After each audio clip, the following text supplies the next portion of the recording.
Hello everyone. आज हम memory topic करेंगे कि स्मृति बोलते किसे हैं या कैसे क्या कुछ इसकी प्रोसेस होती है, इसके बारे में हम जानेंगे। सबसे पहले हम जानते हैं कि स्मृति बोलते किसे हैं, मेमोरी होती क्या है। देखिए, जब हम किसी बात या काम का आंसर करने के लिए या उसका जवाब देने के लिए जिन मेंटल प्रोसेस का या जिन मानसिक प्रक्रिया का हम यूज करते हैं उसे ही हम स्मृति या मेमोरी कहते हैं। मतलब कि यदि आपको कोई वर्क करना है या आपको किसी का आंसर करना है या आपको एटलीस्ट आपको कोई भी काम करना है, तो उसके लिए आप जो भी अपने माइंड में सोचते हैं या जो भी आप स्टेप्स लेते हैं, आप उनका यूज कर रहे हैं उस काम को करने के लिए या किसी बात का आंसर करने के लिए, तो वही हमारी मेमोरी होती है। आप सबको पता होगा कि बोलते हैं कि भाई मेमोरी से स्किप हो गया, मेमोरी में आ ही नहीं रहा है, कोई भी मतलब कोई वर्ड हो सकता है, कोई भी टॉपिक हो सकता है, तो मतलब वही होती है मेमोरी। आज हम उसके बारे में ही अच्छे से जानेंगे। तो इसके अलावा जो मेमोरी होती है वो एक संज्ञानात्मक कार्य मतलब कोग्निटिव वर्क होता है हमारी बॉडी में। ये सारा प्रोसेस जो होता है ये हमारे माइंड में चलता है। कहाँ चलता है? सारा प्रोसेस हमारे माइंड में चलता है मेमोरी का। जो यह एक संज्ञानात्मक कार्य करने के लिए आवश्यक जानकारी को बनाए रखने, मतलब जब हम कोई भी कोग्निटिव वर्क करते हैं, कोई भी हम माइंड से रिलेटेड काम करते हैं, तो उससे रिलेटेड जो भी इम्पोर्टेंट इंफॉर्मेशन है उसको स्टोर कहाँ रखा जाता है? माइंड में स्टोर रखा जाता है। और समय समय पर इसे पुनः प्राप्त करने के लिए मतलब दोबारा से हम उसको रिसीव करेंगे, टाइम पे हम उसको रिसीव करते हैं दोबारा से। मतलब कोई चीज आपको याद करनी है, फ्यूचर में आप पहुंच गए, मतलब आप अपने कोई बात सोच रहे हो, आप कोई अपने पास की बात सोच रहे हो, तो मतलब आप उसको दोबारा से आप उसको रिकॉल कर रहे हो, आप उसको पुनः प्राप्ति आप उसकी कर रहे हो अपने माइंड में। तो ये सारी जो एबिलिटी होती है, ये क्षमता होती है, यही हमारी मेमोरी होती है कि किस टाइप से हम मतलब अपनी चीजों को याद कर पाते हैं। यदि आप अच्छे से एक बार में ही आप अच्छे से माइंड में सेट कर लेते हो या आपको एक बार में ही कोई चीज याद आ जाती है, तो इट मीन्स क्या है कि आपकी मेमोरी अच्छी है।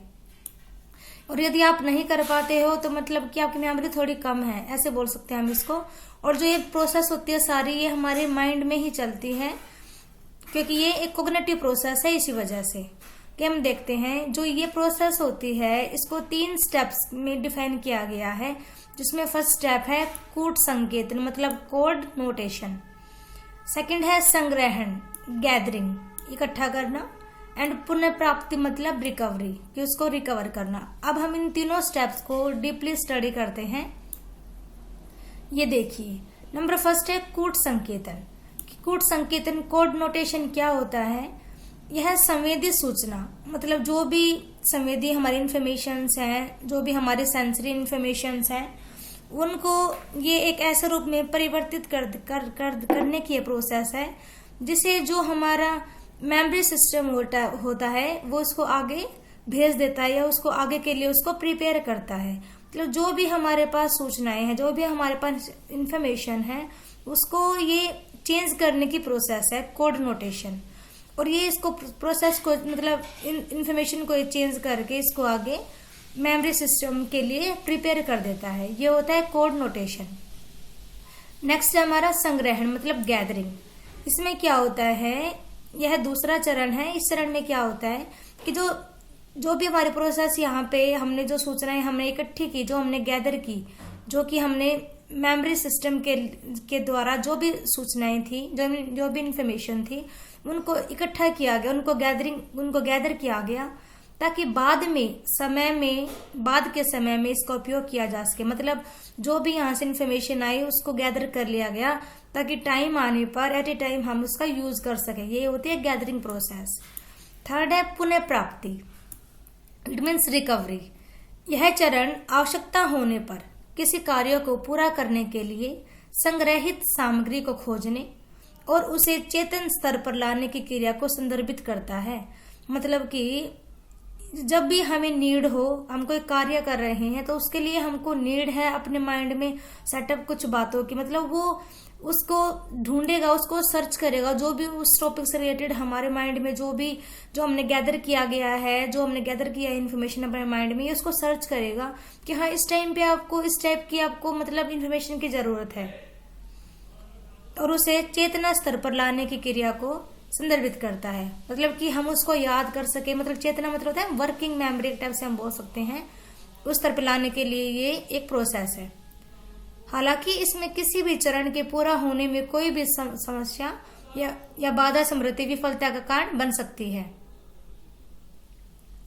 मतलब कि जो भी स्टेप्स होते हैं इसमें पूरा होने में कोई भी समस्या या बाधा, मतलब कोई भी यहाँ पे कोई भी प्रॉब्लम आ सकती है, कोई भी यहाँ पे बाधा आ सकती है, और वही इसका विफलता का मतलब इसके फेल होने का कारण बन सकती है हमारी रिकवरी प्रोसेस में। बहुत सारे रीजंस होते हैं कि आप नहीं कर पाते हो, याद नहीं हो पाता है, तो उसके लिए बहुत सारे रीजंस होते हैं, बहुत सारी प्रॉब्लम्स होती है, और इसी कारण जो प्रोसेस होते हैं ये फेल हो जाती है। ये हमने देखी इसकी प्रोसेस। नेक्स्ट हम देखते हैं स्मृति के मॉडल।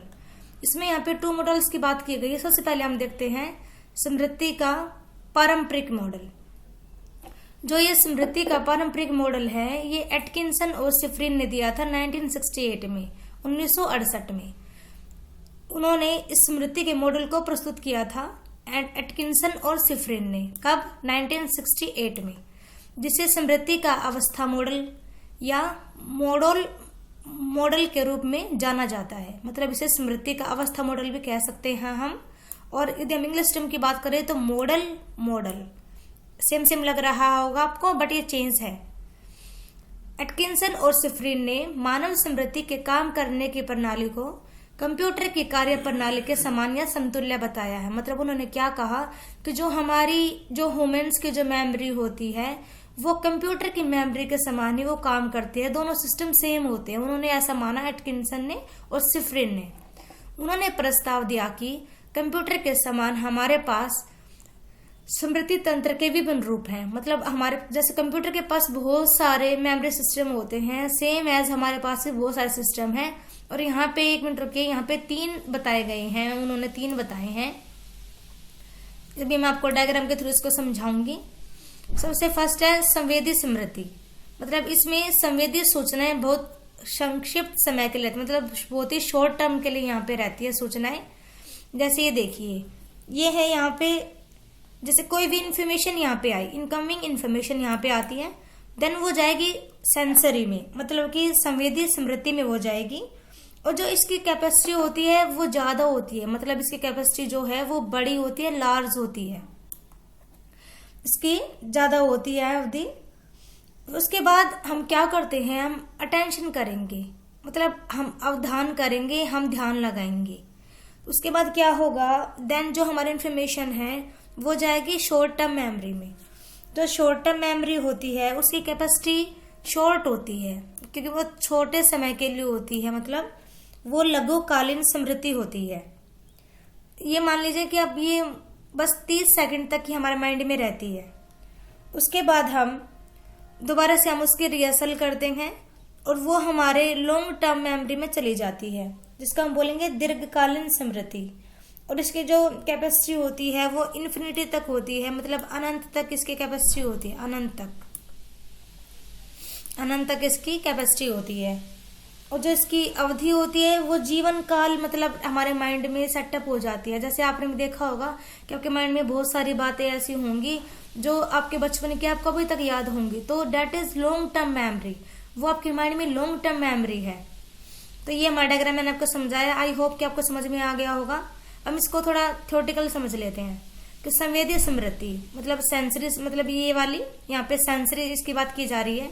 इसमें संवेदी सूचनाएं बहुत कम समय के लिए रहती है, मतलब बहुत ही शॉर्ट टाइम के लिए रहती है। इसमें मतलब एकदम लगा लो आपकी बस 1 सेकंड के लिए हमारे माइंड में रहता होगा यहाँ पे सब कुछ, बस यही इतनी टाइम ड्यूरेशन इसकी होती है। देन लघु स्मृति मतलब शॉर्ट टर्म मेमोरी। इस तंत्र में जानकारी बहुत कम समय के लिए रहती है। अध्ययनों के अनुसार यह 30 सेकंड तक जानकारी रखता है। जैसे हाथ से फोन नंबर डायल करने जैसा कोई कार्य यदि हम कर रहे हैं तो मतलब बस 30 सेकंड ही हमारे माइंड में रहेगा यहाँ पे, क्योंकि ये शॉर्ट टर्म मेमोरी है। इसी वजह से इसको हम भूल भी सकते हैं, भूल तो हम इसको भी सकते हैं। जो लॉन्ग टाइम मेमोरी होती है इसको हम नहीं भूल सकते, ये हमें जीवन भर तक याद रहती है। थर्ड है दीर्घकालीन स्मृति मतलब लॉन्ग टर्म मेमोरी। इसे सभी प्रकार की यादों का भंडार गृह माना जाता है। मतलब जो भी हमारी मेमोरीज हैं, जो भी हमारी यादें हैं, उसका स्टोर है। स्टोर हाउस क्या है, ये लॉन्ग टर्म मेमोरी उसका स्टोर हाउस है।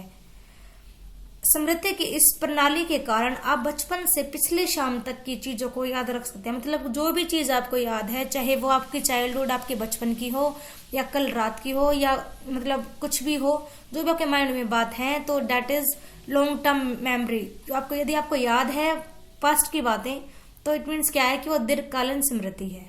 मैंने आपको ये कराया है, आई होप कि आपको समझ में आ गया होगा। हमने एक मॉडल कर लिया है, अब हम करते हैं हमारा दूसरा मॉडल। दूसरे मॉडल का क्या नाम है? स्तर प्रक्रम संसाधन मॉडल। जो ये वाला मॉडल है, ये वाला क्रिक व ट्यूलिंग ने दिया है। ये वाला मॉडल क्रिक व ट्यूलिंग ने दिया है। यह मॉडल एटकिंसन व शिफ्रिन मॉडल के दावों का खंडन करता है कि स्मृति में अलग अलग उपतंत्र होते हैं। जैसे मैंने आपको ऊपर बताया था अभी, एटकिंसन और शिफ्रिन ने क्या कहा था कि जो स्मृति होती है, जो हमारी मेमोरी होती है, उसमें बहुत सारे मतलब सब सिस्टम्स होते हैं जैसे कंप्यूटर में होते हैं। बट ये वाला जो मॉडल है, स्तर प्रक्रम संसाधन मॉडल, ये इस बात का खंडन करता है कि नहीं, ऐसा नहीं होता है। प्रक्रम संसाधन के स्तर एलओपी का मतलब यहाँ पे क्या है? Level of processing. यह मॉडल क्या कहता है कि जानकारी को सफलतापूर्वक प्राप्त किया जाएगा या नहीं, यह इसके संसाधन के स्तर पर निर्भर करता है। मतलब किस टाइप से रिसोर्सेज मिल रहे हैं, किस लेवल पे रिसोर्सेज मिल रहे हैं, ये बात डिपेंड करेगी यहाँ पे कि आपको जो इन्फॉर्मेशन है वो आपने सक्सेसफुली रिसीव की है या नहीं की है। ये यहाँ पे इस वाले प्रोग्राम का कहना है, इस वाले मॉडल का कहना है। एलओपी मतलब लेवल ऑफ प्रोसेसिंग, उस लेवल को कहते हैं या उस स्तर को कहते हैं जिसमें जानकारी कूट संकेतिंग की जाती है, मतलब कोड नोटेशन की जाती है। मतलब इसमें इंफॉर्मेशन को कोड नोटेशन किया जाता है। नेक्स्ट है जो क्रिक व ट्यूलिंग थे, इन्होंने 1975 में 3 यहाँ पे एलओपी दिए थे। तो इसमें फर्स्ट है भौतिक या संरचनात्मक संसाधन, सेकंड है ध्वन्यात्मक संसाधन और थर्ड है शब्दार्थ संसाधन। तो इसमें फर्स्ट जो है हमारा भौतिक या फिर संरचनात्मक संसाधन, इसका क्या मतलब होता है कि सूचना का भौतिक विशेषताओं के आधार पर कोड नोटेशन हम उसके करेंगे। मतलब हम उसको जो भी इंफॉर्मेशन है, हम उसकी भौतिक मतलब हम उसकी जो उसकी क्वालिटीज है, उसकी विशेषताएं हैं, उसके आधार पे हम उसका कोड नोटेशन करेंगे। सेकंड है ध्वन्यात्मक संसाधन, मतलब यह कैसे सुनाई देता है, इस आधार पर कूट संकेतन मतलब कोड नोटेशन। जैसे कैट के साथ हैट कविता, मतलब कि यहाँ पे तो हमने जो इन्फॉर्मेशन थी, हमने उसकी क्वालिटीज देखी, हमने उसका कोड नोटेशन कर दिया।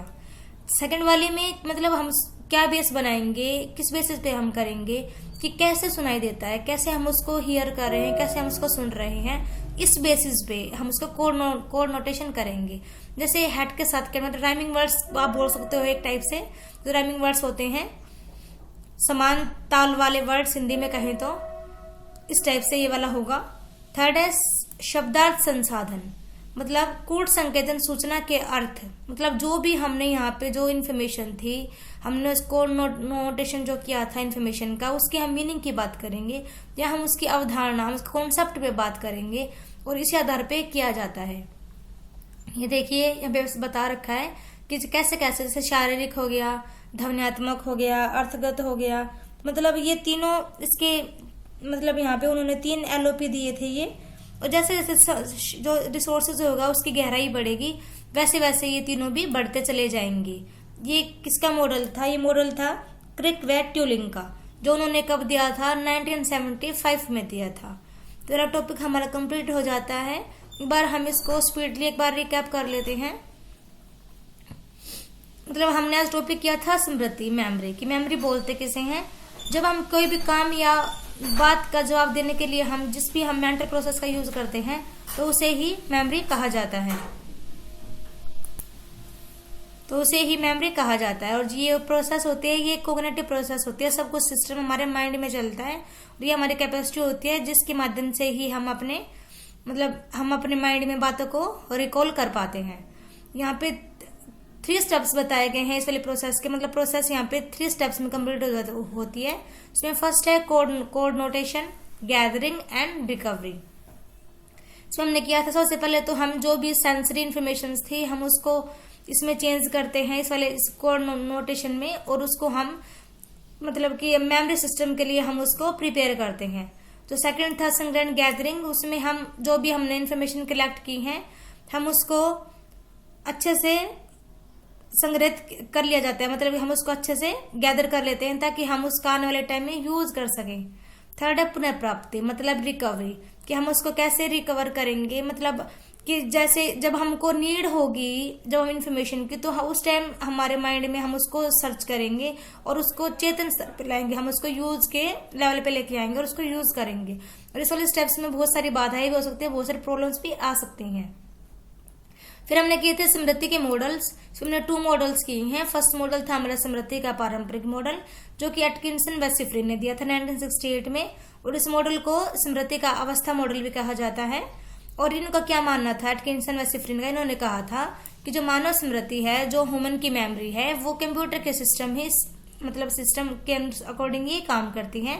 और हमारे पास भी ऐसे बहुत सारे मतलब सब सिस्टम्स होते हैं जैसे कंप्यूटर के पास होते हैं। यहाँ पे हमने किया था जैसे कोई भी इंफॉर्मेशन हमारे पास आई, देन वो हमारी सेंसरी मेमोरी में जाएगी, उसके बाद शॉर्ट टर्म मेमोरी में जाएगी और एटलीस्ट वो लॉन्ग टर्म में सेव हो जाएगी। तो मैंने आपको बताया था। फिर हमने यहाँ पे इन तीनों के बारे में जाना था अच्छे से कि यहाँ पे बहुत कम टाइम के लिए रहती है कोई भी इन्फॉर्मेशन हमारे माइंड में। तो ये 30 सेकंड तक कितनी कैपेसिटी होती है लघु स्मृति की, शॉर्ट टर्म मेमोरी की। और जो लास्ट 3 था दीर्घकालीन स्मृति, मतलब ये लॉन्ग टर्म मेमोरी होती है, इसमें हम अपनी सारी बातों को अच्छे से रख पाते हैं। हम अपने बचपन की बातों को भी हम यहीं पे स्टोर करके रखते हैं। सेकंड था हमारा स्तर प्रक्रम संसाधन मॉडल, जो कि क्रेक व ट्यूलिंग ने दिया था। और ये वाला जो स्मृति मॉडल है, ये एटकिंसन व सिफरिन का जो मॉडल था उसका ये खंडन करता है, उसको ये डिनाई करता है। क्योंकि इस वाले एटकिंसन व सिफरिन ने क्या कहा था कि स्मृति के अलग अलग उपतंत्र होते हैं, बट ये वाला जो मॉडल है ये इस बात को नहीं मानता, ये इस बात का खंडन करता है। ये ऐसे बोलता है कि जैसे जैसे आपके संसाधन का स्तर होगा उस बात पे ये डिपेंड करेगा कि आपको जो इन्फॉर्मेशन थी वो आपने सक्सेसफुली प्राप्त की है या नहीं की है, इनका ये मानना है। इसके अलावा यहाँ पे क्रैक व ट्यूलिंग ने यहाँ पे 1975 में 3 LOP मतलब लेवल ऑफ प्रोसेसिंग बताए थे। फर्स्ट था भौतिक संसाधन, सेकंड था ध्वन्यात्मक संसाधन और थर्ड था शब्दार्थ संसाधन। तो ये हमारा टॉपिक था, मैंने आपको करा दिया था। आई होप कि आपको समझ में आ गया हो सब कुछ। मैं बहुत कोशिश कर रही हूँ आपको इस वे में समझाने की। आई होप कि आपको समझ में आ रहा हो। यदि आपको समझ में आ रहा है तो प्लीज लाइक करें, शेयर करें एंड सब्सक्राइब करें और ज्यादा से ज्यादा शेयर करें ताकि किसी और की भी हेल्प हो जाए। Thank you everyone.